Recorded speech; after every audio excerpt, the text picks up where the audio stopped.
Oi lads, Crypto here, back with yet another Borderlands video, and the topic we're going to be going over today is the system most of us dislike, and yep, it's the anointment system. It's no doubt that a lot of players, including myself, really love anointments. However, the way they interfere with farming really leaves a bad taste in our mouths. A good example of this would be when Epic NNG was farming for a backburner with ASC Corrosive for over 2,000 runs, and never ended up getting it. I'm sure just watching him go through that pain made Borderlands free farming a big turn off. No one likes farming anointments.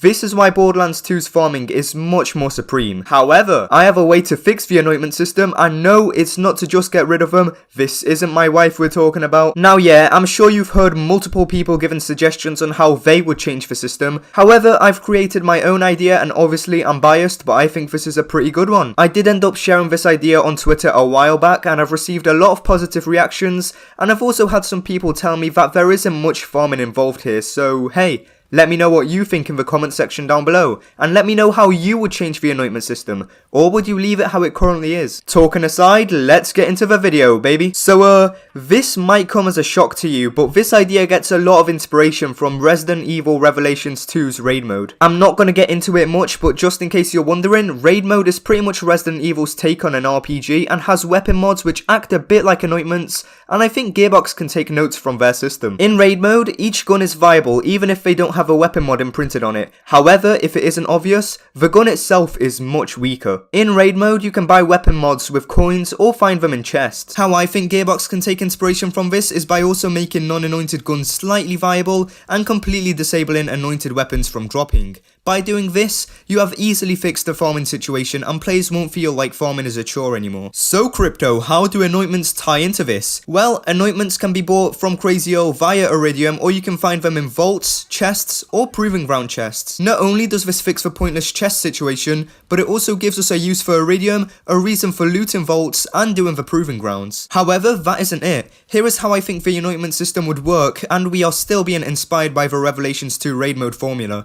This might be a little confusing, so make sure you pay close attention. I will be using ASC 100% weapon damage as an example here. Your first version of this anointment, we'll call it levels, will be on action skill end gain 10% more weapon damage. Each time you level this anointment up, it will get 10% more weapon damage on action skill end until the anointment reaches level 10, giving it that max 100% weapon damage cap. Obviously, 100% might be hard to balance whilst keeping the non-anointed guns viable, so you can maybe even make the original damage value of level 1 5% instead of 10%. Actually, scratch that, maybe what they could do is make anointment values as they are in the original example I gave, but make anointments mandatory in Mayhem 11, and we have to upgrade our anointments before we reach that Mayhem level. This adds a better source of progression between the Mayhem levels. These anointments can be leveled up by money, which fixes the no use for money situation. These anointments will always drop at level 1 from vaults, as they will be easy to obtain. However, there is a rare chance that they can spawn from levels up to 5 in the Proving Grounds chest. Also, once again, anointments can be bought from Crazy-O via Iridium, and the anointment can be purchased from levels 1 to 3. Also, in case you're wondering, the anointment cannot be taken off your weapon for completely free. To take the anointment off, you will have to dismantle your gun, costing you money, or if you want to keep the weapon but change the anointment on it, you will have to completely destroy the anointment, costing you Iridium. I decided to make it like this just so that we keep the money and Iridium economy flowing. So, what have we fixed here?